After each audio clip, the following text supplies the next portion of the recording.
میرے حبیب کریم سید عالم صلی اللہ علیہ وسلم نے فرمایا، اللہ کریم نے بندے کو، مخلوق کو پیدا کرنے سے پہلے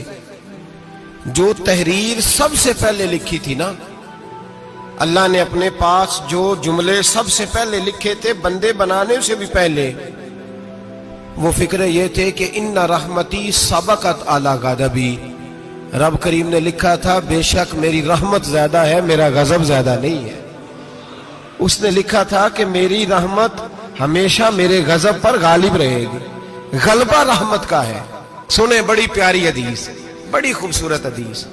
کنز المال میں دیگر کتب احادیث میں ہے۔ حضرت ابو ہریرہ رضی اللہ تعالیٰ عنہ فرماتے ایک بابا جی نبی پاک کی بارگاہ میں آئے، اور جب وہ واپس جانے لگے تو میں نے عمر پوچھی تو عمر تھی 96 سال۔ کہتے ہیں بزرگ جب آئے نا تو یہ بھویں جو ہے نا ان کی سفید ہو کے تو یوں آنکھوں پہ آ گئی۔ بڑی چھڑی بابا جی نے پکڑی ہوئی اور دونوں ہاتھ پکڑ کے نا چھڑی کے اوپر جھکے ہوئے ہیں ایک جانب، قربان جاؤں۔ کہتے ہیں جب وہ بزرگ مسجد میں داخل ہوئے تو میرے رسول نے کھڑے ہو کے استقبال فرمایا، کھڑے ہو، اور نبی کریم صلی اللہ علیہ وسلم نے آگے بڑھ کے بابا جی کو بازو سے پکڑا اور بٹھایا۔ حضور بیٹھ گئے، کہا بزرگوں کیسے آئے ہو؟ تو کہتے ہیں وہ بابا جی بات کرتے تو آنکھ کھول کے پہلے حضور کا چہرہ دیکھتے، پھر وہ بات کرتے تو ان کے لب و لہجے کے اندر بڑی پریشانی، بڑی تکلیف، بڑی مایوسی۔ عرض کرنے لگے یا رسول اللہ، حضور زندگی ساری گناہوں میں بیت گئی ہے، حضور غلطیاں ہی غلطیاں، یاد ماضی عذاب ہے، یا رب چھین لے مجھ سے حافظہ میرا۔ اے اللہ کے رسول بڑی لمبی فہرست ہے، پاپ ہی پاپ ہے، کالے سیاہ دفتر ہے۔ یا رسول اللہ صلی اللہ علیہ وسلم جب پلٹ کے دیکھتا ہوں حضور مجھے نیکی دکھائی نہیں دیتی۔ حضور اس عمر میں آپ کا ایک صحابی ملا ہے، اس نے بات سمجھائی ہے تو تھوڑا خیال آیا ہے، لیکن یا رسول اللہ صلی اللہ علیہ وسلم اب میرا وجود بیکار ہو گیا ہے، حضور بوڑھا ہو گیا ہوں۔ 3 باتیں کہیں بزرگوں نے اور نرالی کہیں، کہنے لگے یا رسول اللہ صلی اللہ علیہ وسلم، حضور اب تو میری کمر بھی سیدھی نہیں ہوتی کہ میں نماز ہی صحیح ادا کر سکوں، بوڑھا ہو گیا ہوں۔ یا رسول اللہ صلی اللہ علیہ وسلم اب میرے اندر طاقت نہیں کہ میں محنت مزدوری کر کے صدقے اور خیرات دے سکوں۔ یا رسول اللہ صلی اللہ علیہ وسلم اب میں تلوار لے کے جہاد بھی نہیں کر سکتا، حضور نہ میں لمبی نمازیں پڑھ سکتا ہوں، آقا نہ میں صدقات و خیرات دے سکتا ہوں، محبوبہ نہ میں دین کے لیے کوئی جہاد کر سکتا ہوں، بیکار وجود ہے، بیکار بیکار وجود کو تو گھر والے برداشت نہیں کرتے، بچے دعا کرتے ہیں یا اللہ ابا جی کو پردہ دے دے، اماں کو پردہ دے دے، بیکار ہو گیا ہوں، اور آج آیا ہوں تو مجھ بیکار کو میرا رب قبول کر لے گا؟ آج کلمہ پڑھوں تو بیکار ہوں، کسی کام کا نہیں، نہ نماز نہ صدقات نہ جہاد، قبول کر لے گا؟ حضرت ابو ہریرہ فرماتے ہیں جیسے برسات میں بارش کی جھڑی لگتی ہے، یوں مصطفیٰ کی آنکھوں سے جھڑی لگ گئی، حضور کھل کے روئے، کھل کے۔ اور میرے حبیب پاک نے فرمایا بزرگوں بڑے مجاہد ہیں، دین کے لیے جہاد کرنے والے بڑے ہیں، رب کریم کو آپ کی تلوار کی اتنی حاجت نہیں، اور فرمایا اس کے خزانے کوئی خالی تو نہیں کہ آپ ہی گویا صدقہ دیں گے تو بھرے جائیں گے، اور فرمایا پھر رب کریم کی شان میں اضافہ نہیں کرتی عبادتیں، وہ تو بندے کو نفع دیتی ہیں۔ میں بزرگوں نہ آپ جہاد کریں، نہ آپ صدقات دیں، لا لمبی نمازیں پڑھیں، آپ صدق دل سے آ جائیں، اللہ کے رسول کا وعدہ ہے رب آپ کو بغیر حساب کتاب جنت عطا فرما دے گا۔ آنا تو شرط ہے کہ نہیں؟ آئیں تو صحیح، نہ پہنچے تو صحیح، آ جائیں، اس کو نہیں عادت صدقات و خیرات کی، جہاد کی، تبلیغ، آئے تو صحیح نا۔ ان العبد اذا اعترف ثم تاب تاب اللہ علیہ۔ میرے حبیب نے فرمایا بندہ جب رو کے کہتا ہے نا یا اللہ غلطی ہو گئی معاف کر دے، فرمایا میرا مالک اسے فوراً ہی معاف فرما دیتا ہے۔ تو آ تو صحیح، تو آتا ہی نہیں، تو آ ہی نہیں رہا، تو گھر میں بیٹھا ہوا ہے، تو سویا ہوا ہے، تو دکانداری کر رہا ہے، تو پیسے گن رہا ہے، تو آیا ہی نہیں، آ تو صحیح۔ بلکہ میرے نبی پاک فرماتے ہیں جب اللہ پاک کا بھاگا ہوا غلام آتا ہے پھر تو اللہ زیادہ راضی ہوتا ہے، پھر تو اللہ زیادہ راضی ہوتا ہے، زیادہ راضی ہوتا ہے، تو آ تو صحیح، پہنچ تو صحیح۔